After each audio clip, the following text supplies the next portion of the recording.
Carry pumpkin audio में आपका स्वागत है।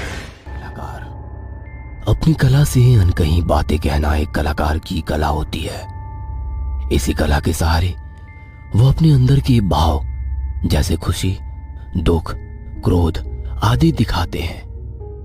कुछ कलाकार अपनी कला से हमें कुछ संदेश देना चाहते हैं। अगर हमें समझ आया तो ठीक, वरना Ramesh Gaitonde, senior inspector, Maharashtra police कर्मियों की तबादला कोई नई चीज नहीं होती। पुलिस की ड्यूटी में कई बार उन्हें तबादला मिलता है। गाड़ी आकर एक बंगले के पास रुकती है। साहब, यही बंगला नंबर 36 है। मीरा उठो, घर आ गया। मीरा की नींद खुलती है। मीरा खिड़की में से बंगले की तरफ देखती है। उसकी गोद में उसका बेटा राहुल सो रहा था। उसे सोने दो, आँख खुलेगी तो वह बंगले के अंदर होगा। मीरा राहुल को गोद में उठा लेती है और रमेश के साथ बंगले के अंदर चली जाती है। बंगले का दरवाजा खुलता है।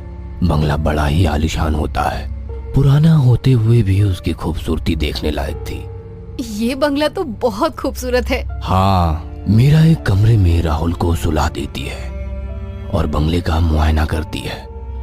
उसे एक कमरे में एक अलमारी दिखाई देती है। अलमारी के शीशे में वो अपने आप को देखती है। तभी उसके सर पर खून की धार लगती है। खून देखकर मीरा डर के मारे चिल्लाने लगती है। यह सुनकर रमेश दौड़ा दौड़ा मीरा के पास आता है। क्या हुआ? तुम चिल्ला क्यों रही हो? ये देखो, खून। रमेश ऊपर देखता है तो उसे दिखता है कि लाल रंग की शीशी से रंग मीरा के सिर पे गिर रहा है। तुम भी ना, ये तो सिर्फ लाल रंग है, तुम तो खामोखा डर रही हो। तभी रमेश को अलमीरा के ऊपर की रंग और ड्राइंग पेपर दिखाई देता है। जब वो उसे देखता है तो पेपर पर बड़ी सी पेंटिंग्स होती है। ये पेंटिंग्स तो काफी सुंदर है। मगर ये पेंटिंग्स है किसकी? क्या पता, पर राहुल इसे देखकर बहुत खुश हो जाएगा। हाँ, उसे ड्राइंग्स काफी पसंद है। शाम को जब सभी खाना खा रहे होते हैं तब मैं पालक की सब्जी नहीं खाऊंगा। ऐसा नहीं करते बेटा, खा लो। नहीं माँ, मुझे पालक पसंद नहीं है। अगर तुम ये सब्जी खाओगे तो मैं तुम्हें एक सरप्राइज दूंगा।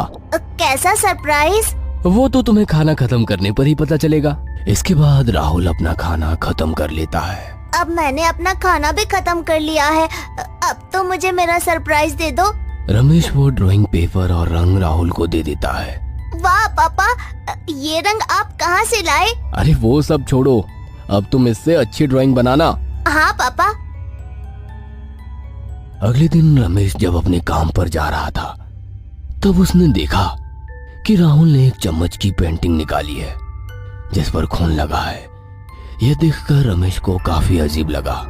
ये क्या, राहुल ने ऐसी पेंटिंग क्यों बनाई है? वो तो कभी ऐसी पेंटिंग्स नहीं बनाता। राहुल सो रहा था, इसलिए रमेश ने उसे इस पेंटिंग के बारे में कुछ नहीं पूछा। रमेश पुलिस स्टेशन आता है। पुलिस स्टेशन में अपना काम करने लगता है। तभी मीरा का फोन आता है। हेलो रमेश, हाँ, घर का गैस खत्म हो गया है। मैं आपके लिए खाना भी नहीं बना पाई। मैंने गैस मंगवा दिया है, शाम तक आ जाएगा। बस आज के दिन आप होटल में खाना खा लीजिएगा। ठीक है, कोई बात नहीं। रमेश अपना काम निपटा कर एक होटल में खाना खाने जाता है।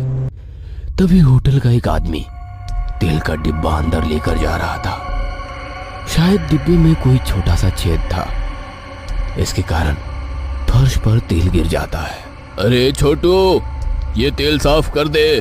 सुनिए, मुझे कांटा चम्मच दीजिए। वेटर चम्मच लेकर आ रहा होता है। तभी वहां एक आदमी चलकर आता है। उसका पैर तेल पर पड़ता है और वो फिसलकर वेटर के ऊपर गिर जाता है। वेटर जब आंखें खोलता है तो वो चम्मच उस आदमी के गले में घुसा हुआ होता है। पूरे फर्श पर खून फैल जाता है। ये तुमने क्या किया? साहब गलती से हो गया, मैंने जानबूझकर नहीं किया। रमेश पुलिस स्टेशन फोन लगाता है और एम्बुलेंस को बुला लेता है। वेटर को हिरासत में लिया जाता है और उस आदमी के बॉडी को पोस्टमार्टम के लिए भेज दिया जाता है। रमेश रात को सोने की कोशिश करता है मगर उसे नींद ही नहीं आती। उसकी आंखों के सामने बार बार सुबह हुआ हादसा आता है। जैसे तैसे करके रमेश सो जाता है। अगले दिन जब रमेश काम कर रहा होता है तब उसे मीरा का कॉल आता है। हेलो, बोलो मीरा। हेलो रमेश, राहुल ने एक अजीब सी ड्राइंग बनाई है। कैसी ड्राइंग? रुको, मैं तुम्हें उसका फोटो भेजती हूँ। मीरा कॉल कट कर देती है और रमेश को उस पेंटिंग का फोटो भेजती है। उस पेंटिंग में सिर्फ एक सुनसान रास्ता था जो खून से लथपथ था। तभी रमेश का फोन बजता है। हेलो सर, मैं पाटिल बात कर रहा हूँ। डीसी रोड पर एक आदमी का अजीब एक्सीडेंट हुआ है। आदमी की मौत हो गई है। तुम कंट्रोल रूम को फोन करके बता दो, मैं वहां पहुंचता हूं। रमेश वारदात पर पहुंचता है तो देखता है कि उस आदमी के मुंह में एक लोहे का रॉड पूरी तरह से आर पार हो गया है। लोगों से पूछताछ करने पर पता चला कि इस आदमी के कार के टायर अचानक से फट गए और गाड़ी जाकर रोड के किनारे बाहर निकली हुई इस रॉड से टकराई। रमेश को कुछ भी समझ नहीं आ रहा था। राहुल एक अजीब सी ड्राइंग बनाता है और उससे खून हो जाता है। शाम को रमेश घर पहुंचकर राहुल से उस पेंटिंग के बारे में पूछता है। राहुल, तुमने ये पेंटिंग क्या सोच के बनाई बेटा? पता नहीं पापा। पता नहीं? तुम खुद पेंटिंग बना रहे हो और तुम्हें पता नहीं? आप उस बच्चे पर क्यों गुस्सा हो रहे हो? ये एक इत्तेफाक भी तो हो सकता है। ये कोई इत्तेफाक नहीं है मेरा। इसके बाद रमेश अपना फोन निकालता है। हेलो पाटिल। Yes sir. आज हुए एक्सीडेंट और होटल में मरे हुए आदमी के बीच में कुछ कॉमन है क्या? चेक करो। जैसे ही तुम्हें कुछ खबर मिलती है मुझे फोन करना। जी सर। अगले दिन पुलिस स्टेशन में। सर, ये बिल्ला है, ये उन दोनों का भी दोस्त है। ये तीनों पहले चोरी किया करते थे मगर कुछ सालों से इन्होंने चोरी करना बंद कर दिया है। देखो बिल्ला, तुम्हारे दोस्त तो चले गए, अब बचे हो तुम भी मरने वाले हो, मगर कैसे किसी को नहीं पता। ये आप क्या कह रहे हैं सर? मुझे बचा लीजिए सर। मैं तुम्हें तभी बचा सकता हूँ जब तुम मुझे बताओगे कि तुम तीनों ने मिलकर ऐसा कोई गुनाह या काम किया था जिससे किसी का बहुत नुकसान हो। हम तो बस छोटी मोटी चोरियां करते थे साहब। देखो सच सच बताओ वरना। रमेश अपनी गन निकालता है और लोड करके बिल्ला के सर पर रखता है। बताता हूँ सर, बताता हूँ सर। हम तीनों ने आखिरी गुनाह एक खून किया था। क्या? किसका? बंगलो नंबर 36 में एक लड़की रहती थी जो कि पेंटिंग्स बनाती थी। हम तीनों वहां चोरी के इरादे से गए थे लेकिन हमें उसने देख लिया। वो पुलिस को फोन करने वाली थी, इसलिए हमने उसके सिर पे रॉड से हमला करके उसे मार दिया। Bungalow number 36। तभी रमेश का फोन बजता है। मीरा ने रमेश को एक फोटो भेजा हुआ था। वो फोटो को डाउनलोड करने लगता है। उसी के साथ वो अपनी गन पॉकेट में रखता है। उसका ध्यान फोटो पर होता है इसलिए गन पॉकेट में ठीक से नहीं बैठता। फोटो डाउनलोड होता है। फोटो में एक आदमी के सिर के बीच में खून लगा हुआ होता है। तभी रमेश की गन नीचे गिरती है और गोली चलकर बिल्ला के सिर के बीच में लगती है।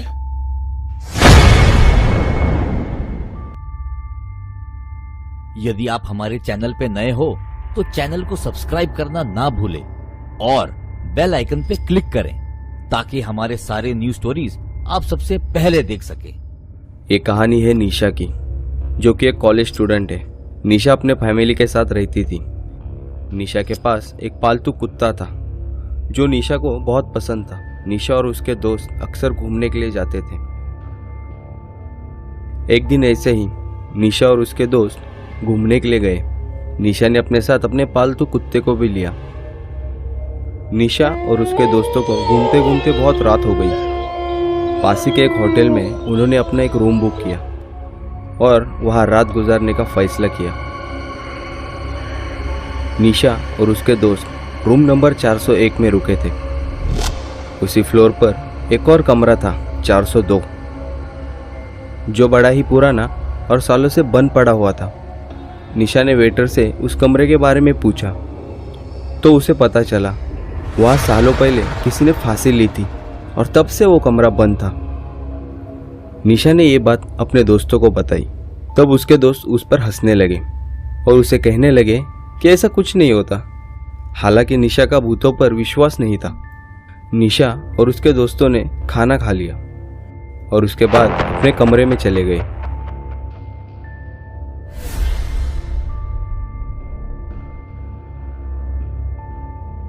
कमरे में सब देर रात तक बातें कर रहे थे। तभी एक दोस्त निशा से बोला, क्या तुम उस कमरे में अकेली सो सकती हो? निशा ने अपना डर छुपाते हुए कहा, उसमें कौन सी बड़ी बात है, मैं भूत प्रेत पर विश्वास नहीं करती। वो तो वेटर ने मुझे कहानी बताई, वही मैंने तुम्हें बता दी।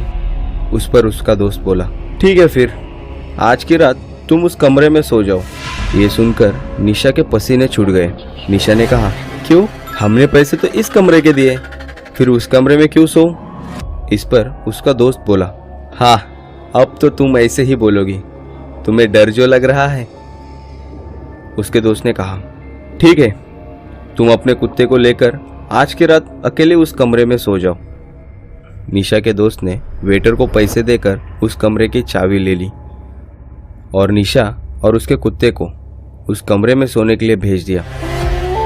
निशा ने गुस्से में तो बोल दिया, पर वो कमरा देखकर वो बहुत डर गई, क्योंकि वो कमरा बहुत डरावना और पुराना था। निशा एक बेड पर लेट गई और उसका कुत्ता उसी बेड के नीचे जाकर बैठ गया। निशा को नींद नहीं आ रही थी। उसने अपना हाथ बेड के नीचे डाल दिया। तभी उसके कुत्ते ने उसका हाथ चाट लिया। उसे तसल्ली हुई कि उसके साथ उसका कुत्ता है। कुछ देर बाद निशा की आंख लग गई और अचानक जोरों की आवाज हुई और निशा की नींद टूट गई। निशा ने देखा कि टेबल पर रखा फ्लावर पॉट टूट गया। निशा ने राहत की सांस ली। उसने अपना हाथ बेड के नीचे डाल दिया और उसके कुत्ते ने उसका हाथ चाट लिया और बाथरूम जाने के लिए अपने बेड से उतर गई। जैसे ही वो बाथरूम का दरवाजा खोलती है, उसे दिखाई देता है कि बाथरूम में उसका कुत्ता मरा पड़ा हुआ है। उसे देखकर मानो उसके पैरों तले जमीन खिसक गई। उसके पसीने छूटने लगे, दिल की धड़कनें तेज होने लगी और फिर उसे याद आया कि अगर मेरा कुत्ता यहाँ मरा पड़ा हुआ है तो वहाँ मेरा हाथ किसने चाटा। निशा बहुत ही डरी हुई है, फिर भी वो अपने बेड की तरफ बढ़ती है और जैसे ही वो बेड के नीचे देखती है